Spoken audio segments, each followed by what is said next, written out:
Hello നമസ്തേ. നമുക്ക് macaroni ഉണ്ടാക്കി നോക്കിയാലോ. ആദ്യമായിട്ട് വെളുത്തുള്ളിയും സവോളയും ചെറുതായിട്ട് അരിയണം. അതിൻ്റെ കൂട്ടത്തിൽ ക്യാരറ്റ്, പച്ചമുളക്, കറിവേപ്പില, ക്യാബേജ്. ഇത് പച്ചക്കറികൾ എല്ലാ പച്ചക്കറിയും നമുക്കിതിൽ ഉപയോഗിക്കാൻ പറ്റും. നമ്മൾ ഇത് ചെറുതായിട്ട് അരിഞ്ഞ് വെച്ചിരിക്കുകയാണ്. ഇനി നമുക്ക് ഇച്ചിരി എണ്ണ ഒഴിച്ച് ചീനച്ചട്ടിയിൽ ഉള്ളി ഇടുക. ഉള്ളി ചെറുതായിട്ട് അഴന്ന് കഴിയുമ്പോൾ ക്യാരറ്റ്, അരിഞ്ഞ് വെച്ചിരിക്കുന്ന ഗോബി ഇതൊന്ന് ചെറുതായിട്ട് വഴറ്റിയെടുക്കുക. കൂട്ടത്തിൽ അരിഞ്ഞ് വെച്ച് പച്ചമുളകും കറിവേപ്പില ഇടുക. ഇത്രയും വഴന്നതിന് ശേഷം നമുക്കിതിൽ ഇച്ചിരി നാരങ്ങ നീര് ഒഴിക്കണം. ആവശ്യത്തിന് ഉപ്പ്,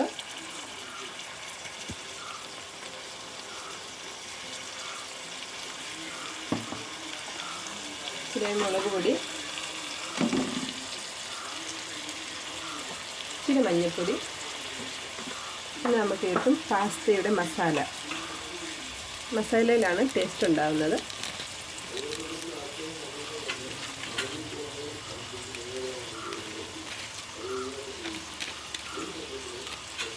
ഇത് ചെറുതായിട്ടൊന്ന് ചൂടാക്കണം. ഇതിങ്ങനെ ഒന്ന് ചൂടായതിന് ശേഷം നമുക്ക് ടൊമാറ്റോ കെച്ചപ്പ് ഇത് നമുക്ക് ഒഴിക്കണം. ഇതിനെ ഒന്ന് ചൂടാക്കണം. ടൊമാറ്റോ കെച്ചപ്പ് ഇട്ടതിന് ശേഷം ഇതുപോലെ ഒന്ന് തിളച്ച് വരുമ്പോൾ കുറച്ച് വെള്ളം ചേർക്കണം. അതൊന്ന് ചൂടായി വരുമ്പോൾ ഇതിങ്ങനെ തിളച്ച് വരുമ്പോൾ നമ്മളുടെ മക്രോണി ഇതിലോട്ട് ചേർത്ത് കൊടുക്കണം.